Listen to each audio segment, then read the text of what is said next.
The sun was setting over the quiet suburban neighborhood, casting a golden glow on the rows of perfectly manicured lawns and freshly painted houses. It seemed like the kind of place where everyone followed the rules and life moved at a peaceful, steady pace. But that was all an illusion. Beneath the surface, things weren't as serene as they appeared, because in the midst of this suburban paradise was a woman named Karen who was on a mission to make sure everyone followed the homeowners association rules down to the smallest detail, no matter the cost. Karen had lived in the neighborhood for years, and during that time she had become the self-appointed enforcer of every single regulation the HOA set forth. If you left your trash can out for a few minutes longer than allowed, she'd knock on your door to remind you about the infraction. If your lawn wasn't perfectly trimmed to the centimeter, you could count on Karen to deliver a letter with a warning, and the moment you parked your car in front of your house longer than 24 hours, she was already dialing the towing company. It didn't matter that you just moved in or had a special reason to leave your car parked. She believed the rules were the rules and they must be followed at all costs. But not everyone was as concerned with Karen's crusade as she was. Some people simply wanted to live their lives without being constantly reminded of the tiniest infractions. Most of the neighbors avoided confrontation with Karen at all costs and simply complied with her demands. But there were some who resented her constant interference, and one such person had just moved into the neighborhood. They were a young professional eager to start fresh in a new place and settle into their new home. After weeks of hard work and anticipation, they finally had everything unpacked and organized. All that was left was to enjoy the calm, peaceful life that suburban living promised. They had parked their car in front of the house the day before, thinking it was no big deal. They had to run a few errands and were going to be out all day. But when they returned late in the evening, the car was still parked in the same spot. They didn't think anything of it. The neighborhood seemed quiet and everything appeared normal. But what they didn't know was that Karen had been watching from her living room window, as she always did. As soon as she saw the car still sitting there, she grabbed her phone and without a second thought called the HOA towing company. She didn't care that the new neighbor was still settling in. She was sure this was a violation and there was no room for exceptions in her mind. Someone had to enforce the rules or the entire neighborhood would fall into chaos. She wanted to be the one to ensure that never happened. As the sun dipped lower in the sky, casting long shadows across the street, Karen stood at her window waiting for the tow truck to arrive, her excitement palpable. She loved having the power to make sure everything in the neighborhood was in order. She imagined the look of shock and awe on the face of the new neighbor when they realized that the car would be towed. She didn't even give a second thought to the fact that the car might not belong to just anyone, or that there might be more to the story than she knew. In her eyes, there were no exceptions and rules were meant to be followed no matter the cost. So as the tow truck pulled up to the curb and she saw the driver preparing to do his job, Karen's heart raced with anticipation. This was what she lived for. This was the power she craved. Little did she know that her actions were about to collide with a force far beyond her control, something far more dangerous than she could ever have imagined. The protagonist pulled into their driveway, exhausted from a long day at work, barely able to keep their eyes open. As they turned off the engine and stepped out of the car, they stretched and took a deep breath. The air felt cool and refreshing after the stuffy office and the endless meetings they had been drowning in all day. They had finally made it back home to their new house to relax and maybe unpack a few more boxes before calling it a night. It had been a long and stressful week, and all they wanted was a bit of peace. But as they turned around to grab their bag from the back seat, they froze. Their eyes widened in confusion and disbelief. There was a tow truck parked right next to their car, and a man was standing next to it, preparing to attach the chains to their vehicle. They looked around for a moment, trying to process what was going on, but there was no mistaking it. The truck was there to tow their car. For a brief second, they thought maybe it was a mistake, maybe the tow truck driver had been assigned the wrong vehicle. But as their gaze shifted, they saw a figure walking towards them with a determined stride. It was Karen, the infamous neighbor who had lived next door for as long as anyone could remember, the one who kept the neighborhood in line with her relentless adherence to every HOA rule. She had been the subject of whispered conversations and eye rolls from most of the other neighbors, but no one ever dared to confront her, not directly at least. As Karen approached, the protagonist could feel a sense of tension building in the air. There was no warm greeting or polite conversation. Instead, Karen was staring at them with that all too familiar smug expression, as though she already knew she had the upper hand. "You parked your car in front of your house for more than 24 hours," she said, her voice filled with authority, as though she were the queen of the neighborhood, and everyone else had to obey her every whim. The protagonist blinked for a moment, still trying to understand what was happening before they finally spoke. "What are you talking about?" they asked, their tone a mix of confusion and frustration. "I haven't been here that long, I just got home, I parked here yesterday. It's no violation." Karen didn't seem to care much about the protagonist's confusion, her eyes narrowed as she continued. "It doesn't matter, you've clearly violated HOA rules. And that's all that matters," she said. "You're lucky. I'm even giving you a chance to move the car before it's towed. But if you don't, I'll have no choice but to report you to the HOA office and have them fine you. I'm sure the community would appreciate you following the rules just like everyone else." The protagonist's jaw tightened as they processed what Karen was saying. Something didn't feel right, it felt too extreme, too quick. They had only just moved in, they didn't even know all the rules yet, and here Karen was threatening to have their car towed over something so trivial. It made no sense to them at all. They glanced at the tow truck driver, who stood awkwardly off to the side, his arms folded and his expression unreadable. "This is ridiculous," they muttered under their breath as they took a step forward, trying to reason with Karen. "Look, I just moved here, I'm still unpacking and settling in, I don't even know all the rules yet. Can we just work this out without making a big deal out of it?" But Karen wasn't interested in reason. Her eyes locked onto the protagonist with a steely determination. "No exceptions," she said coldly. "I've been doing this a long time, and I won't let anyone get away with breaking the rules. Not on my watch." She looked back at the tow truck driver and then back at the protagonist with a sense of finality. "This car is going whether you like it or not." The protagonist's frustration grew by the second. They were too tired to argue and too stunned by Karen's behavior to come up with a solution. They could feel their temper rising, but they knew they had to stay calm, especially with everything they had going on in their life. Already they turned away from Karen and began walking towards the house when suddenly something made them stop in their tracks. They turned back to face her and took a deep breath, feeling their heart race in their chest. What if they just revealed who they really were? What if they just told her that they were someone she couldn't mess with at all? Would she back down? They glanced at the unmarked car once more and made a decision. They had to act fast. They couldn't let this go on any longer, not with the stakes so high. The protagonist took a deep breath and squared their shoulders. They couldn't let Karen continue this reckless crusade. It was one thing to be a stickler for rules, but to go as far as trying to tow their car over something so trivial felt like crossing a line. Karen was still standing there, arms crossed, with a smug expression on her face, waiting for the protagonist to cave and move the car. But the protagonist wasn't going to back down this time, not when the stakes were higher than she realized. They turned to face Karen and with a calm but firm voice said, "You don't understand, do you?" Karen raised an eyebrow, clearly not expecting the sudden shift in tone. She tilted her head slightly and sneered, "I understand perfectly. I understand that you think you can park wherever you want, whenever you want. And that's not how this neighborhood works. I'm just doing my job, keeping things in order for the good of everyone else around here." The protagonist could feel the anger bubbling up inside them, but they kept their composure. They knew they had to take control of this conversation, or it would go nowhere. "You're not just enforcing the rules, you're making things personal," they said, their voice steady as they walked closer to Karen. "You don't even know who I am, but you're acting like I'm the one breaking the system when in fact, you're the one disrupting the peace."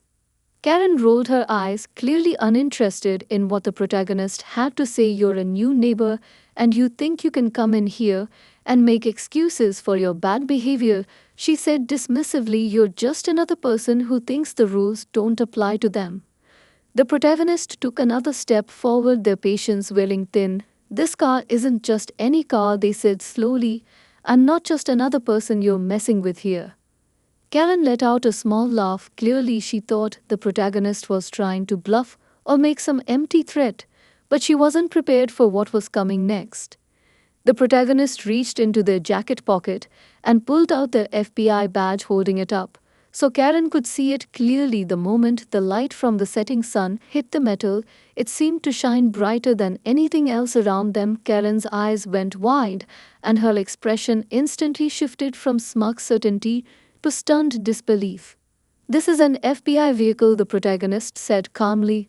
"This car is part of an ongoing investigation, and your actions are jeopardizing federal operations." For a moment, Karen stood there speechless, unable to process the information she had just been handed. Her mouth opened and closed a few times as if she were trying to find the right words, but they didn't come. She glanced at the tow truck driver, who was now visibly uncomfortable, standing off to the side, as if he wanted nothing to do with the situation, but was unsure how to react. The protagonist could see Karen's mind racing as she tried to piece together what had just happened. She clearly wasn't ready for this kind of revelation, and as the silence stretched between them, the weight of the situation began to settle over her.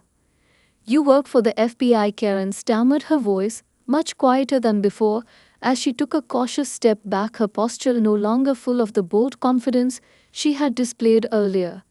The protagonist nodded without hesitation. "Yes, I do. And I'm telling you right now that this car cannot be towed.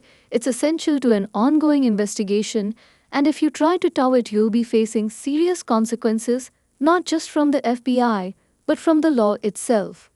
Karen's face turned pale as the reality of the situation dawned on her. She took another step back, her mind racing, trying to figure out how she could backtrack or make amends, but the damage had already been done. The tow truck driver looked at the protagonist and then back at Karen, clearly uncertain about what to do next, but he knew better than to get involved any further with a federal agent. He hesitated before slowly starting to unhook the chains from the car. Karen's voice faltered as she mumbled, I didn't know, I didn't realize you were with the FBI." The protagonist didn't say anything in response. Instead, they just watched her with a cool expression as the full weight of her mistake began to sink in, and the silence between them became more and more uncomfortable. The moment Karen realized who the protagonist truly was, her face turned from pale to red.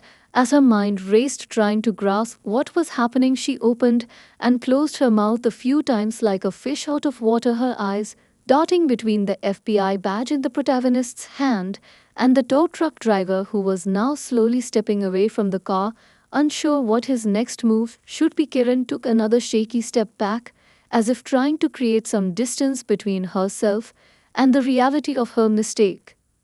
"I didn't know," Karen stammered, her voice trembling as she fumbled for an explanation. Her usual confidence and authority completely evaporated in the face of the truth.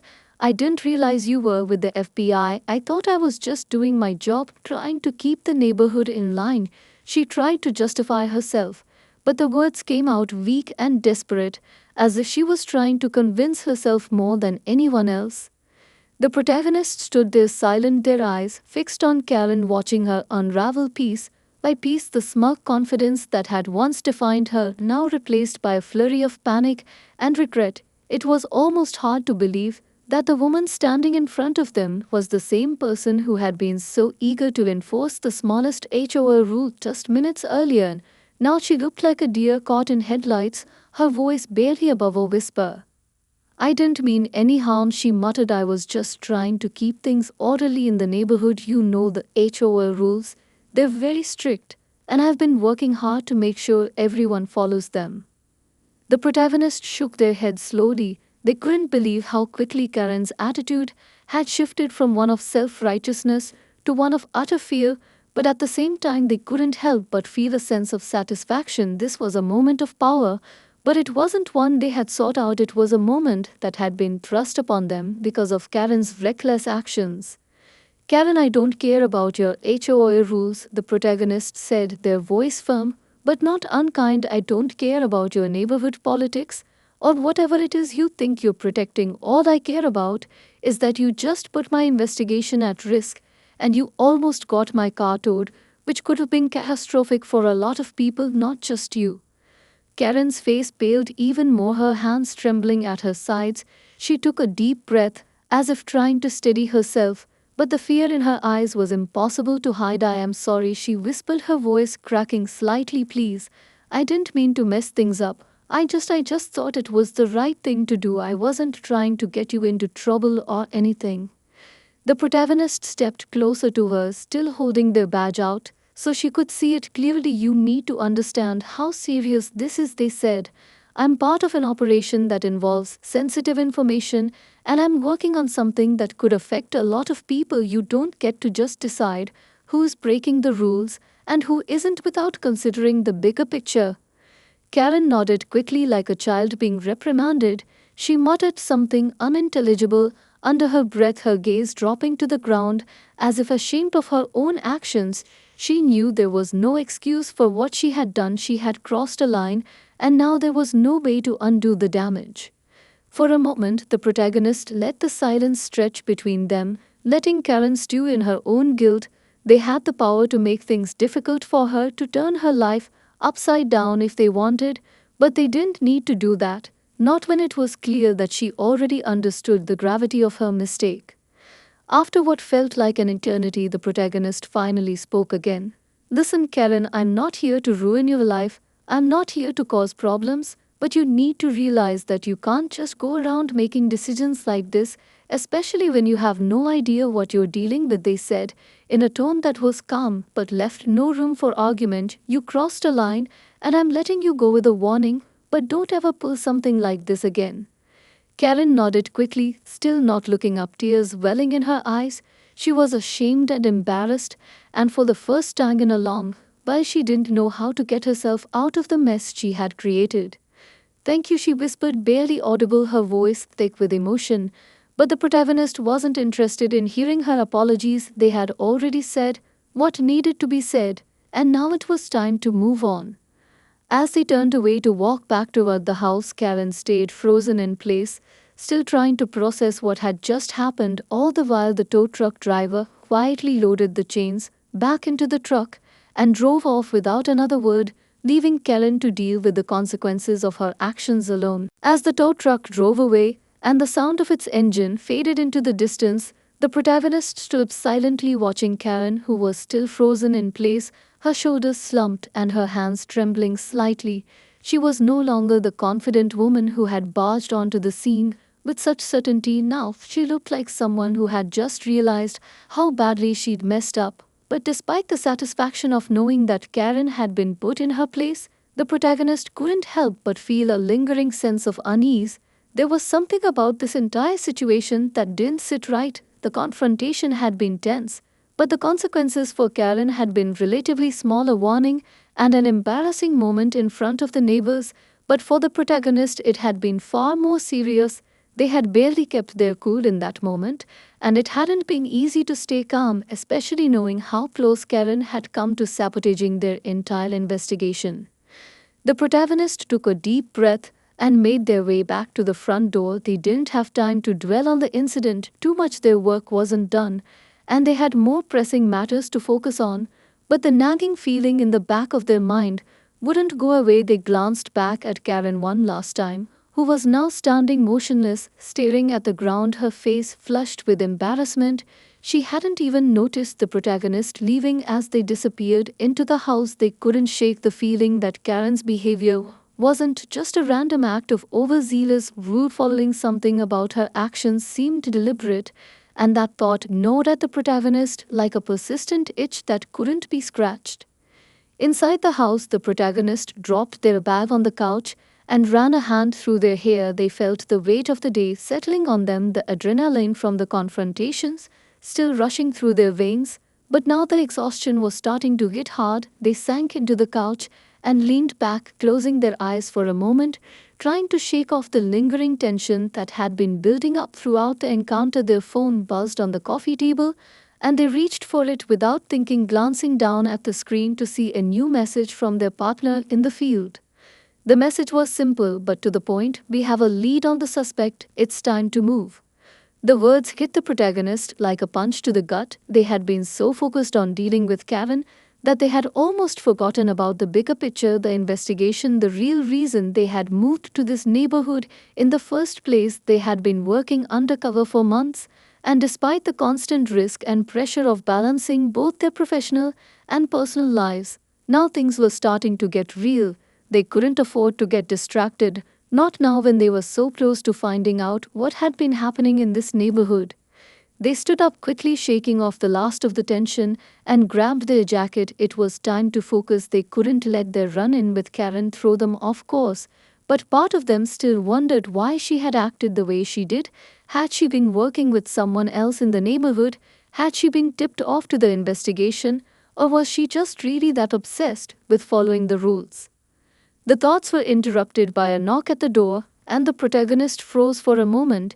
It was strange for anyone to come knocking at this time of night. The last thing they wanted to deal with was more drama from their neighbors, but they couldn't ignore it, not when they were already on edge. They walked over to the door and peeked through the peephole, only to see Karen standing on the other side. Her face was red with embarrassment, and her hands were clasped tightly in front of her, as if she was trying to summon the courage to speak. The protagonist sighed, but opened the door anyway. "What do you want, Karen?" they asked, their voice tight with frustration. Karen looked up at them, her eyes filled with remorse.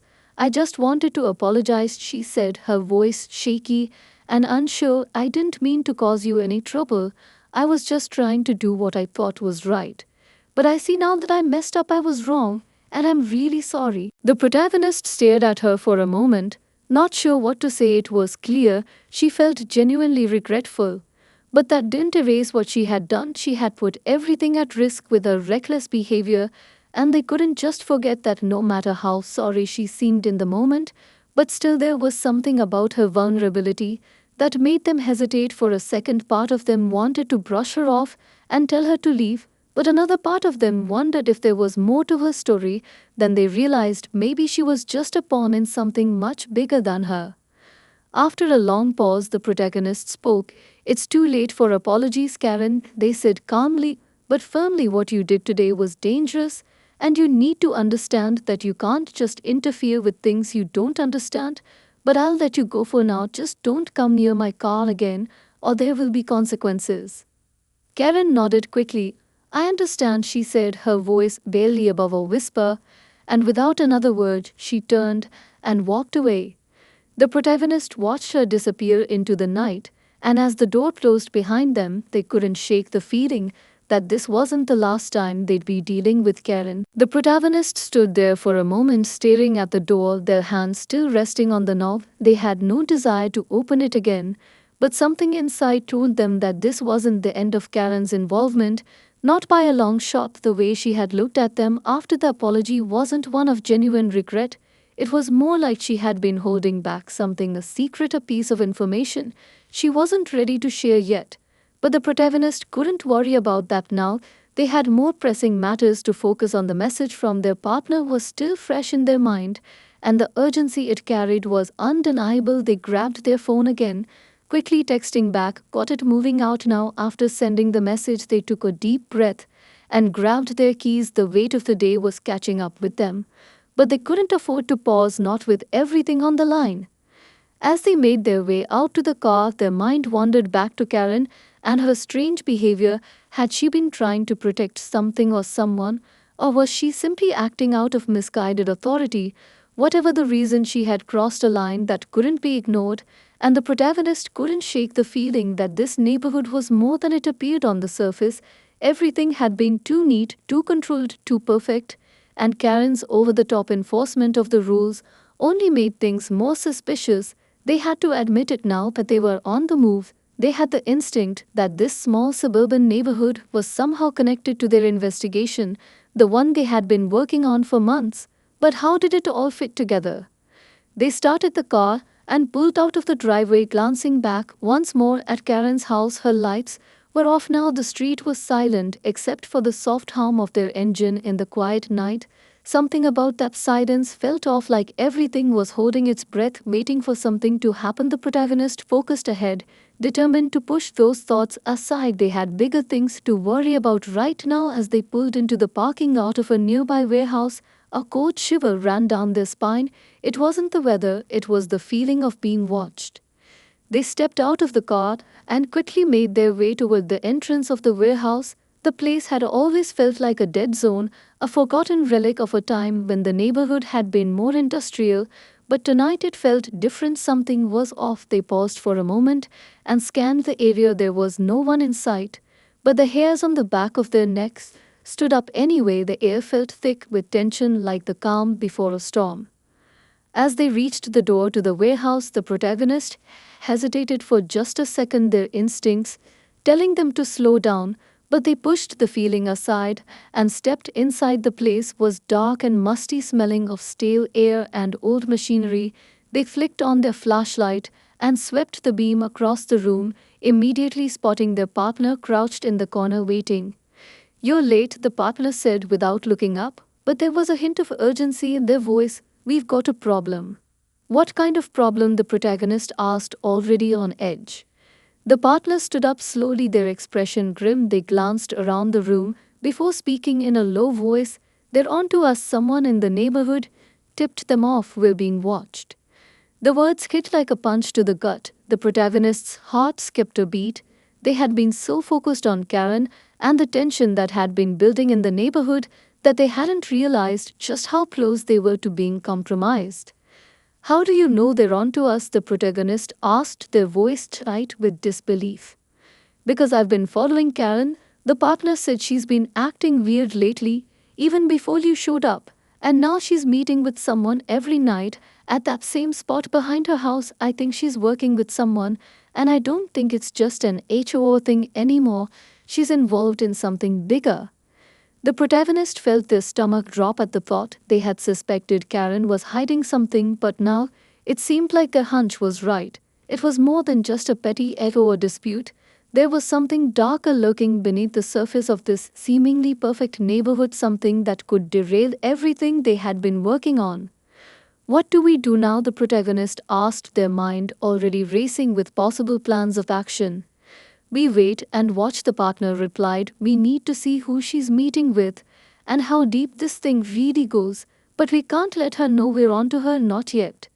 The protagonist nodded and took a deep breath, trying to steady their nerves. They had been here before, they had been in worse situations, but this felt different this time. The stakes were higher, and they couldn't afford to make any more mistakes, especially with Karen still lingering in the background. The protagonist stood in the dimly lit warehouse, the weight of the new information pressing heavily on their shoulders.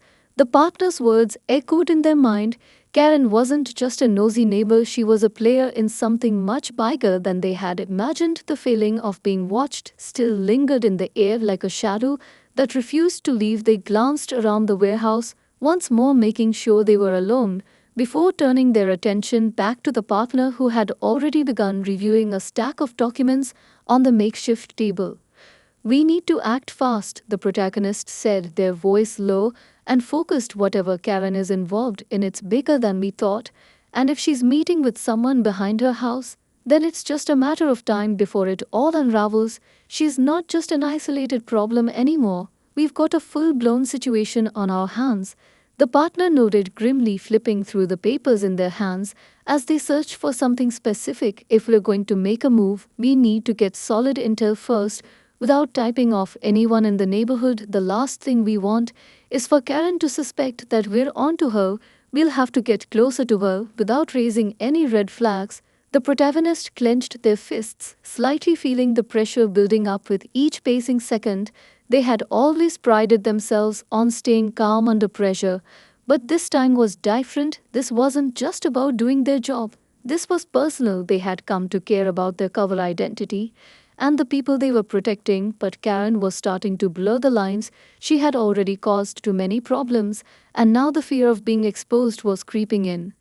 The partner finished sifting through the documents and looked up, their eyes sharp. "We've got some surveillance footage that might help. It's from a camera that overlooks Karen's backyard, and we've been able to catch glimpses of who she's been meeting with. The footage isn't perfect, but we've identified one person. He's been coming around every night around the same time, and he's always in a black van. No one seems to know who he is yet, but we think he might be the key to everything happening here."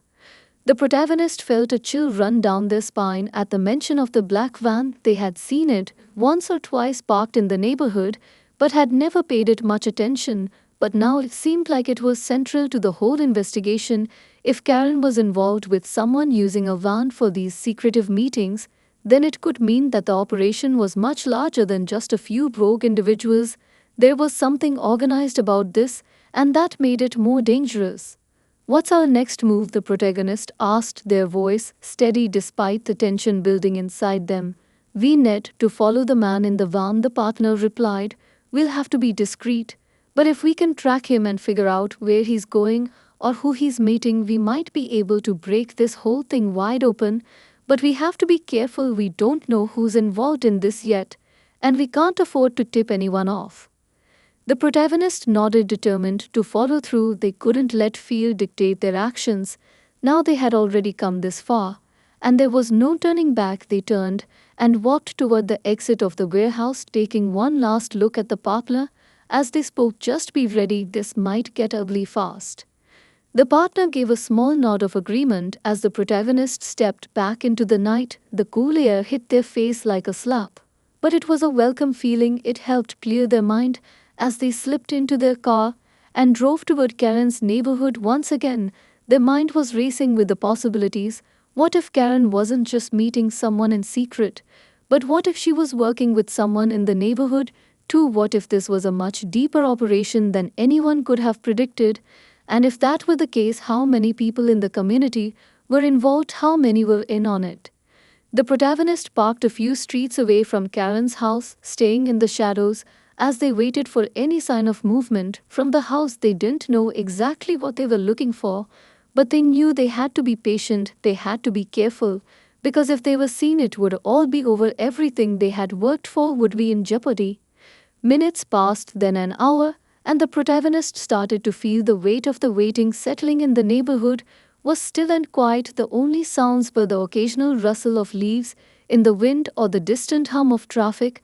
But then out of the corner of their eye, they saw a figure emerging from the darkness, walking quickly toward the back of Karen's house. The protagonist's heart rate quickened as they recognized the silhouette, the man from the van. They hadn't been waiting long enough for the story to end yet, but it was clear now that the game had changed, and they were about to uncover the truth about Karen and the people she was working with. The protagonist gripped the steering wheel tightly, their eyes fixed on the figure moving toward Karen's house, their heart pounding in their chest. They had been waiting for this moment, the one where everything came together, the moment they'd been preparing for. But now that it was here, the reality felt more daunting than they had anticipated. The man from the van was walking with purpose, his steps quick and measured like someone who had done this many times before. But he wasn't alone. As the protagonist squinted into the night, they saw a second figure stepping out from the shadows just behind him. This one was smaller, less imposing, but equally focused on the path ahead. Both of them made their way to the back of Karen's house and disappeared into the darkness. The protagonist's mind raced. Who were these people? Why were they meeting in secret? And what did Karen have to do with it all? The protagonist took a deep breath, forcing themselves to stay calm. This wasn't the time to make any rash decisions. They couldn't afford to jump in too soon. They needed more information. They had to see where this would lead first. They pulled the car into a nearby alleyway, out of sight from the street, and turned off the engine. As they sat in the darkness, the minutes seemed to stretch on forever, the silence of the neighborhood pressing in around them, making every little sound feel amplified. The only noise was the occasional rustling of leaves as the wind blew through the trees. The protagonist kept their eyes trained on Karen's house, waiting for any sign of movement, but nothing happened for what felt like hours. Then finally the quiet was broken by the sound of a door creaking open, followed by the soft shuffle of footsteps on the ground. Two figures appeared at the back of the house again, this time with more urgency, their movements quick and sharp. As they headed toward the street, the protagonist's breath caught in their throat. They recognized the smaller figure. It was Karen, her face partially hidden by the shadows, but her walk unmistakable. She was accompanied by the same man from the van who had been so careful to remain hidden earlier. Now he was walking confidently beside her as they made their way toward the street. The protagonist's heart raced. They had to follow them. There was no turning back now. They started the car engine and slowly pulled out of the alleyway, keeping a safe distance behind them as they followed the two figures down the winding streets of the neighborhood. Karen and the man didn't seem to notice the car behind them as they walked with purpose toward an unknown destination. The protagonist's eyes darted back and forth between the road ahead and the rearview mirror, trying to stay as inconspicuous as possible. They couldn't afford to be seen. They had to keep their distance if they were going to gather any useful intel. They turned a corner, and soon the familiar houses began to fade into the background, replaced by a darker, more industrial area. The buildings here were older and more run down, the streets were narrower, and the streetlights flickered intermittently, giving the entire area a more ominous feel. Karen and the man stopped at the corner of a building where a black sedan was waiting, parked in the shadows. A third figure stood next to the car, tall and imposing, his face hidden beneath the brim of a hat. The man from the van exchanged a few words with him before Karen stepped forward and entered the car. Without hesitation, the other two followed her, one after the other, disappearing inside the vehicle. The protagonist's grip on the steering wheel tightened. They had to act fast. They couldn't let Karen and her associates disappear into the night without knowing where they were headed. They waited for the sedan to start moving before following it at a safe distance, keeping a close eye on every turn. They made the streets seemed to get darker and quieter the further they went, until eventually they reached an area that felt completely abandoned. The buildings here were dilapidated and the roads barely wide enough for the sedan to fit through. The protagonist felt a knot form in their stomach as they realized they were deep in the heart of a forgotten part of the city, one that no one ever came to unless they had a reason. The sedan came to a stop in front of a large warehouse tucked away at the end of an alley. The protagonist's pulse quickened as they parked a few blocks away and turned off the engine, their mind racing with possibilities. This was it. They had found something important. But what was inside that warehouse? What was Karen involved in? And who were these people she was meeting with? The protagonist had to find out. They couldn't leave without answers. But as they made their way toward the warehouse, their instincts screamed that danger was lurking just around the corner. They had to be careful. One wrong move and everything would fall apart. With each step they took toward the building, the air seemed to grow heavier, like the weight of the unknown was pressing down on them. But there was no turning back now. They had come too far to stop, and the truth was just within reach. The protagonist stood just outside the warehouse, the cold air biting at their skin as they waited for the right moment to move. Their heart was pounding in their chest, and their mind was racing with all the possibilities of what could be inside. What was Karen and the others involved in? Who were they working for? And what did it mean for the investigation they had spent months building? They couldn't afford to make any mistakes. Now they couldn't afford to get caught, not after everything they had sacrificed to get this far. The warehouse loomed ahead like a dark sentinel, its metal walls rusted and worn by years of neglect, the only light coming from a single dim bulb above the door, casting long shadows across the ground. The protagonists pressed themselves against the wall of a nearby building, trying to stay hidden. They could hear the faint sound of voices drifting from inside the warehouse. It was hard to make out what was being said, but the tension in the air was palpable. Every word seemed important, every movement a potential threat. After what felt like an eternity, the sound of a door creaking open broke the silence, and the protagonist's eyes snapped toward the entrance of the warehouse. Karen and the man from the van stepped outside, their heads lowered as if they were trying to keep a low profile. They looked around, quickly scanning the area before speaking in hushed tones. The protagonist's heart raced as they strained to hear what was being said. "I don't like this." Karen's voice was sharp. "I think we've been followed." The van was too obvious. The man from the van shook his head in response. "We've covered our tracks, we're fine. No one's onto us yet. But we need to be careful. The boss doesn't like mistakes." The protagonist's breath caught in their throat. They hadn't expected to hear that the boss. Who was the boss? Who were these people working for? And what did they mean by mistakes? But before they could process the information, Karen and the man turned and disappeared back into the warehouse, the door shutting behind them with a loud bang. The protagonists stood frozen for a moment, their minds still reeling from what they had just overheard. The boss, the mention of a higher authority. It was clear now that this was much bigger than just Karen and her secret meetings. This was an organized operation, a network that stretched far beyond the neighborhood, and it was becoming increasingly dangerous. With their hearts still pounding, the protagonist knew they couldn't waste any more time. They had to get inside the warehouse and see what was really going on. They couldn't afford to wait for the perfect opportunity. They had to act now. Before things spiraled out of control, they quickly scanned the area for any signs of movement, and when the coast seemed clear, they made their way toward the warehouse, the shadows concealing them as they crept along the side of the building. The door was slightly ajar, just enough for the protagonist to slip inside unnoticed. They held their breath as they pushed it open, just enough to squeeze through, their heart racing in their chest. As they entered the darkened space, the warehouse was vast and cold, the air thick with the smell of dust and metal. The only sounds were the distant echoes of footsteps and the faint hum of machinery somewhere in the back. They moved cautiously through the warehouse, staying low and trying to avoid making any noise. Every step seemed to reverberate in the silence, their eyes darting around looking for any signs of activity ahead.